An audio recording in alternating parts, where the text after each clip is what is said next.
Hi everybody and welcome to the Truck King YouTube channel.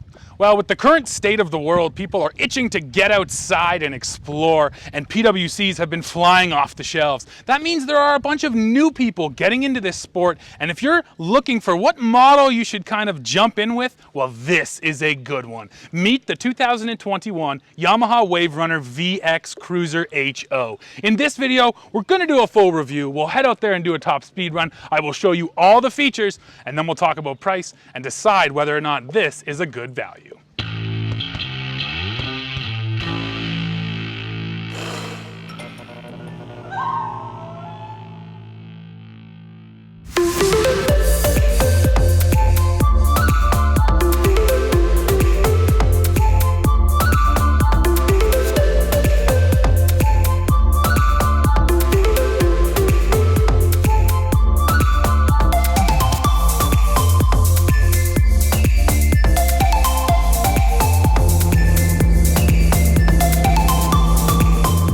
So let's go over all the critical data. Living under this seat right here is the heart of this Waverunner. It is a 1.8 liter 4-stroke 4-cylinder engine delivering 180 horsepower. Let's go over how big this VX Cruiser is. Now, overall length here, you're talking about 132 inches. Width is 48.8 inches, and that is important. We'll get back to that later on. The overall height here is 47.2 inches, and then your dry weight on this unit, 794 pounds. So it's certainly fairly heavy. Now I want to do a walk around and show you all the features, and we'll start with storage because I'm holding my phone right here. And that's because inside this storage bin, there's actually this rubberized phone holder, which is awesome. It holds it nice and tight. Now besides that, you're getting a 12-volt plug, a USB plug, and LED lighting in there. So when you're out at night or in the dark, you're actually going to be able to see. Plus, once that's closed, it's waterproof. This is an excellent storage bin. Now we'll move up to the front of this unit and I will show you the nose storage here. So you pop that handle, she opens up. Once again, a nice big deep bin. You can see how deep my arm goes in there. All my safety equipment is there. Really appreciated to have the bin right there. So we'll keep on rolling back here.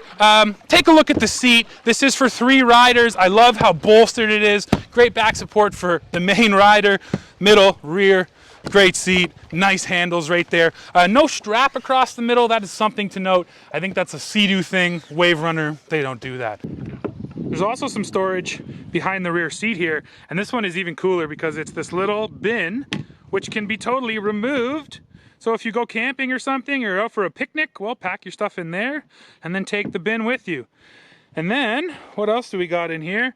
That's some nice access down into your engine, into your battery over there, and into your jet system. Now, pull off the front, and that of course reveals the engine.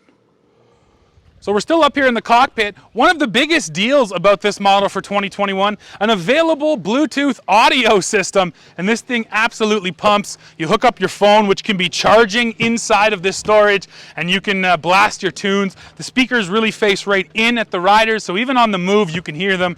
And once again, you can see a little test of the system right here.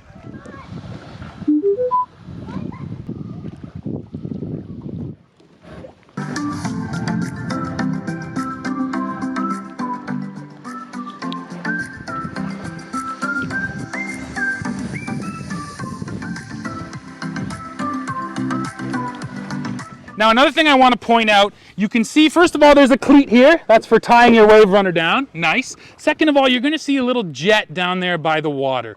That is because Yamaha Waverunners are water cooled. So that means that this Waverunner takes water from the lake, runs it through a jacket, and that keeps it cool. That is unlike Sea-Doo, they use a closed loop cooling system. So that's just a bit of a different philosophy. I'm not sure one is better than the other. The argument against this is that you're picking up lake water, you don't know what's in it.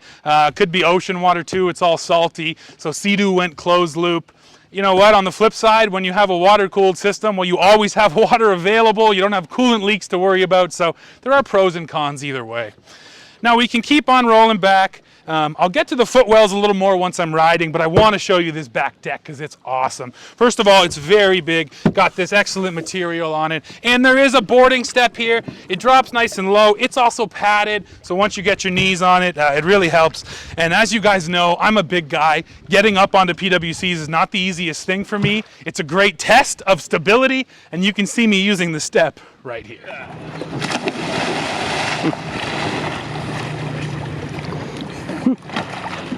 So, let's turn Mr. Waverunner here. And from the water, like I mentioned, this boarding step comes down nice and low. Grab the handle, get your knee up onto her. And it's that easy. So now let's go over the operations on this Waverunner. And I have to tell you, I think Waverunners are the easiest units to learn. So, start it up. It starts in neutral. That's a great feature. Neutral is nice. If you want to go forward, pop that right handle, and now you're in forward. It lets you know on the screen. Neutral, pop the left handle, reverse, hold the left handle. Basically, it's right handle forward, left handle backwards. It really is that simple. Now, one of the other nice things is when you're moving at speed, if you let go of the right and grab the left, grab reverse, it's going to act as an in-water brake system. So yes, you even do have brakes here. Yeah, again, I think it's one of the simplest machines to control. And to that end, there's another system I'll show you right here. This is Yamaha's TDE mode. This is TDE forward. I just hit the little arrow button here, and now look, it's just creeping me forward nice and slow. The idea here is if you're coming into dock, well, you don't have to hit anything. It just does it for you. And again, you can actually see a clip here of my brother coming in right into our dock using TDE. But it's beautiful to have this mode. It just takes the stress out of docking. So that's another reason I think Waverunners are really great for beginners. Other features on this unit include no wake mode and cruise control, and I can show you those right now. So you'll see the button down here. First of all, you hit it, and that'll put you in to no wake mode. Now this one is self-explanatory. You'll run along here with no wake. This is for no wake zones, or when you're close to shore, you can use that till you're out deep enough that you can get going at speed.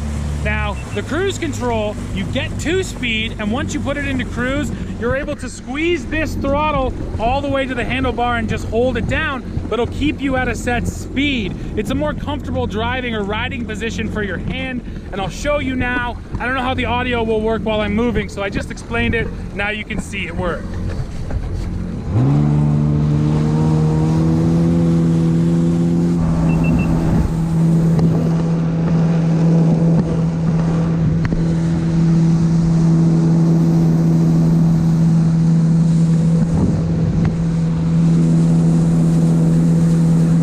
If you want to adjust speeds, you just use the up-down arrows by your right hand.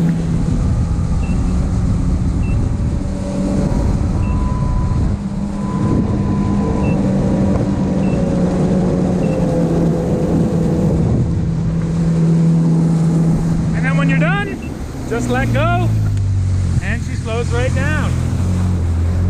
Now, having cruise control on a PWC is nice for a couple of things. First of all, long distances. If you're really going a ways, it's nice just to hold that wide open position. Also for towing, if you're doing tow sports, you've got a tube on, it's nice to have a totally consistent speed in the water, and that way you don't have to worry about it. The machine handles it for you. So yeah, there's really some nice convenience features once you get out here riding this VX. Okay folks, time for a top speed run. I've got the speed mode in high and the acceleration at normal. It's the best it gets. Let's see how quick this puppy will go. Here we go.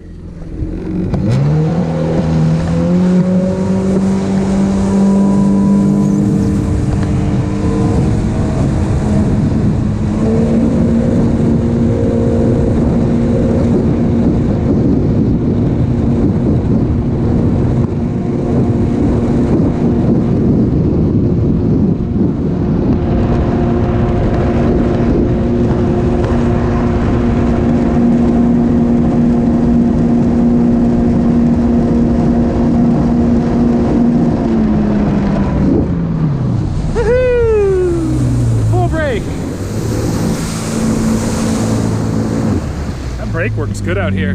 Well, 92 kilometers. That was the best I could get out of her. 92 kilometers an hour. And of course, someone a little lighter than me, well, you probably get a little more. So when you throw it into a corner, yeah, it's that middle ground. It bites just enough to feel aggressive, but it's not the crazy water traction that you get out of something like that GP 1800. And once again, that's why I think it's a really great model if you're just getting into this. You can totally have fun on it, not ride it aggressively at all, and it's really easy and simple to ride. And then once you get more comfortable, you can actually start throwing it into corners, riding it harder, and it returns an aggressive enough experience that you're gonna have fun on it just summer after summer after summer. Plus, another nice thing I like about Waverunners, there are little drains down there in the footwell. Get off me, horsefly. There are little drains down there in the footwell, so when this thing is sitting out on the trailer, if it gets rained on or something, well, the water's not just gonna sit in there. That's another nice feature. Another cool thing that they do, and I'll show you some of the accessories, Yamaha puts these mounts right up here next to your handlebars. You can buy a ton of stuff from cup holders to a GPS, fish finders, all sorts of different things you can plug right into the front of your Waverunner. And if you're wondering about the water spout at the back, well, I always thought that was the water that was being used to cool the Waverunner. Nope, that's not the case. Yamaha puts that back there for safety. They want people to see you when you're out there riding, and that thing throws a ton of water. So you know what, I think it does do its job. When you're riding in a group, you have to watch out for each other, although it's a little fun to spray your friends. So it's a little annoying sometimes, but for the most part, if it's in the name of safety, I think it's a good thing. Your cameraman doesn't appreciate the water spout. Yeah, neither does the camera.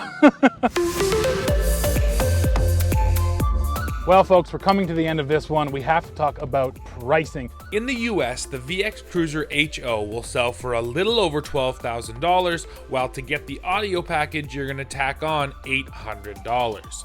Here in Canada, this VX Cruiser HO starts at $17,500, but if you add on that audio package, it brings up the total price to $18,599. Well, like I said, that is it for this video. Now, I know this isn't what we normally do here, but if you guys like these PWC reviews, please go below and let us know. While you're down there, don't forget to hit like, hit subscribe, hit join to become a member of the Truck King channel, and then come right back here to see what we're testing next. And if you'll excuse me, I got lots more riding to do. See ya!